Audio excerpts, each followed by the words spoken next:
नमस्कार मित्रों, राजस्थान की ताज़ा अपडेट लेकर आपके सामने हाजिर हुए। बात की जाए राजस्थान विशेषकर पश्चिमी राजस्थान की, जहां पे पोखरण विधानसभा हॉट सीट है, उसके बाद में सीव विधानसभा क्षेत्र है जो चर्चा का विषय बनी थी। उस पे रविंदर सिंह बीजेपी की तरफ से दावेदारी कर रहे थे। आखिरकार रविंदर सिंह भाटी को क्यों नहीं मिली विधायक प्रत्याशी की दावेदारी, इसमें सोचने का बड़ा विषय है। उन्होंने जयपुर और दिल्ली के लगाए चक्कर, फिर भी निराशा हाथ लगी।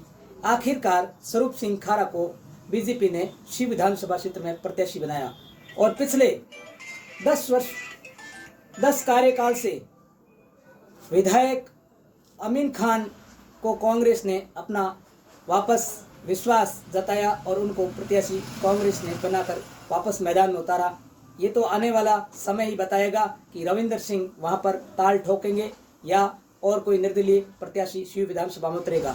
उसके बाद पोखरण विधानसभा हॉट सीट, जो पिछले कार्यकाल में पोखरण हॉट सीट थी, जिसमें महंत प्रतापपुरी जी बीजेपी के प्रत्याशी थे और कांग्रेस की तरफ से कैबिनेट मंत्री साले मोहम्मद अल्पसंख्यक मंत्रालय जिनको मिला था, वो भी पिछली बार अपने प्रत्याशी के रूप में थे। दोनों के बीच सीधा मुकाबला था और सीधे मुकाबले के अंदर महंत प्रतापपुरी जी को शिकस्त का सामना देखना पड़ा और कैबिनेट मंत्री साले मोहम्मद विजय हुए और एक बार फिर पोखरण हॉट सीट बनने के कारण चर्चाओं का विषय है, जिसमें महंत प्रतापपुरी जी को कांग्रेस ने प्रत्याशी बनाया और एक बार फिर कांग्रेस ने ही साले मोहम्मद जी को प्रत्याशी बनाकर सीट पर बहुत शानदार घमासान राजनीति पैदा कर दी। अब ये तो समय बताएगा विजयश्री किसका पल निहारेगी। उसके बाद में लोहावट विधानसभा क्षेत्र का यदि देखा जाए, अभी तो आधिकारिक तौर पे घोषणा नहीं हुई कांग्रेस प्रत्याशी के रूप में, लेकिन कल कृष्णाराम विश्नोई जो हैं वो अपना नामांकन दाखिल करेंगे और बीजेपी की तरफ से पिछली बार गजेंद्र सिंह जी जो 40,000 से अधिक मतों से हारे थे, उन पे एक बार फिर विश्वास जताया, जो पूर्व बीजेपी की सरकार में कैबिनेट मंत्री रह चुके हैं। वो भी अपना कल नामांकन दाखिल करेंगे और आरएलपी की तरफ से बड़ी खबर आ रही है, सूत्रों के अनुसार अभी तक कोई पुष्टि नहीं हुई है कि सत्यनारायण विश्नोई भी आरएलपी के प्रत्याशी हो सकते हैं। अब यदि आरएलपी की प्रत्याशी इसमें सत्यनारायण विश्नोई उसमें खड़े होते हैं तो इनके बीच में कहीं ना कहीं त्रिकोणीय संघर्ष होने की संभावना है। उसके बाद में बात की जाए शेरगढ़ विधानसभा क्षेत्र की, जिसमें उमेश सिंह राठौड़ की पत्नी मीना कांवर को पिछली बार कांग्रेस ने अपना प्रत्याशी बनाया और विजयश्री प्राप्त की। उनके सामने थे बाबू सिंह बीजेपी के प्रत्याशी, जिनको हार का सामना करना पड़ा, लेकिन अभी भी सीट होल्ड पर है। ना तो मीना कांवर को वहां से प्रत्याशी जारी किया कांग्रेस ने, ना ही बाबू सिंह को या विक्रम सिंह को, किसी को भी है, किसी को भी प्रत्याशी नहीं बनाया और सभी इंतजार की नजरें देख रहे हैं। देखते हैं शेरगढ़ में ऊंट किस करवट बैठता है। उसके बाद ओशिया की बात की जाए, वहां पर भेराराम सियोल को बीजेपी ने प्रत्याशी उतारा और उनके सामने कांग्रेस की दिव्या मदेरणा प्रत्याशी हैं। अब वहां पे निर्दलीय भी अपनी ताल ठोकने की निहार रहे हैं। फलोदी विधानसभा क्षेत्र से बात की जाए, कांग्रेस ने अभी तक अपना आधिकारिक प्रत्याशी किसी को घोषित नहीं किया। बीजेपी के प्रत्याशी पूर्व में रहे पब्बा राम, जो पूर्व में विधायक रह चुके हैं, उनको अपना प्रत्याशी बनाया।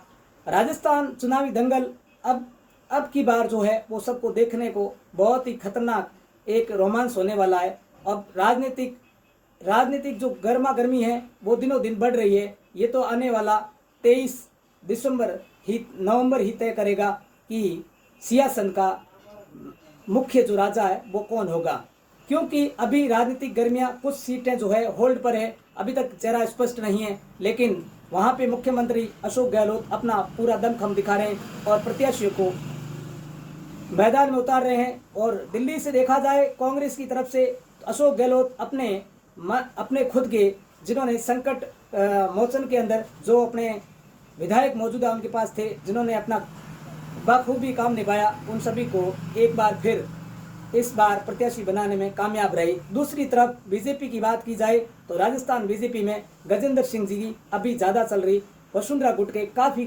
टिकट कट चुके हैं। फिलहाल टिकट उनको भी मिल रहे हैं, लेकिन वसुंधरा जी को कहीं दरकिनार किया जा रहा है। ये तो आने वाला समय बताएगा कि बीजेपी जो है वसुंधरा जी को, और अपने सीएम का फेस क्लियर नहीं होने के कारण बीजेपी को कितना नुकसान उठाना पड़ेगा। और अभी तक बीजेपी के अंदर किसी प्रत्याशी को मुख्यमंत्री का चेहरा नहीं बनाया गया है, केवल मात्र सभी प्रत्याशियों को उतार दिया। कई सीटें अभी तक होल्ड है, लेकिन कई सीटों पर पहले जो उन पे एमपी के प्रत्याशी जो पिछली बार एमपी थे उनको उतारने के बाद विरोध का सामना करना भी पड़ रहा। उन सीटों पर कई निर्दलीय बीजेपी के नेता, बड़े बड़े नेता जो हैं वो अपनी ताल ठोक रहे हैं। ये तो राजनीतिक घमासान के अंदर 23 नवंबर को ही बताएंगे कि किसकी विजयश्री किसके हाथ होगी, उससे पहले कुछ नहीं कह सकते हैं। लेकिन अभी रोमांच जो है, अब लोगों के अंदर हर जगह एक चर्चा का विषय बना है कि आने वाली सरकार किसकी बन रही है। एक तरफ अशोक गहलोत जो हैं बहुत फूंक फूंक कर अपना कदम रख रहे हैं, दूसरी तरफ बीजेपी जो है बिना सीएम के चेहरे फेस किए काम कर रही धरातल पे, और कई प्रत्याशी अभी होल्ड पे हैं और आंतरिक कलह का अभी तक कहीं विराम नहीं लग रहा है। इस बार मतदाता हैं वो जागरूक हैं और कुछ नए युवा मतदाता जुड़े हैं। फैसला उनके ऊपर होगा कि ऊंट किस करवट बैठता है और राजस्थान का सिंहासन किसके माथे सजेगा। और ये आपको एक ब्रेकिंग न्यूज और है, रविंदर सिंह भाटी जो जेएनयू के अध्यक्ष रह चुके हैं उनको कहीं से भी दावेदार नहीं बनाया गया, और मुख्यमंत्री अशोक गहलोत सरदारपुरा विधानसभा क्षेत्र से कांग्रेस प्रत्याशी घोषित किए जाने के बाद बीजेपी अभी तक क्लियर नहीं कर पा रही है। और जोधपुर शहर की बात की जाए तो अतुल भंडारी को एक बार बीजेपी ने वापस प्रत्याशी बनाया, जिनके सामने उनकी टक्कर मनीषा पवार से होगी। और सूरसागर पे अभी सीट होल्ड पर है, जहाँ पे ब्राह्मण चेहरा या मुस्लिम चेहरा कौन होगा कांग्रेस की तरफ से अभी स्पष्ट नहीं है, और बीजेपी ने वहाँ के जो अध्यक्ष थे उनको प्रत्याशी बनाया।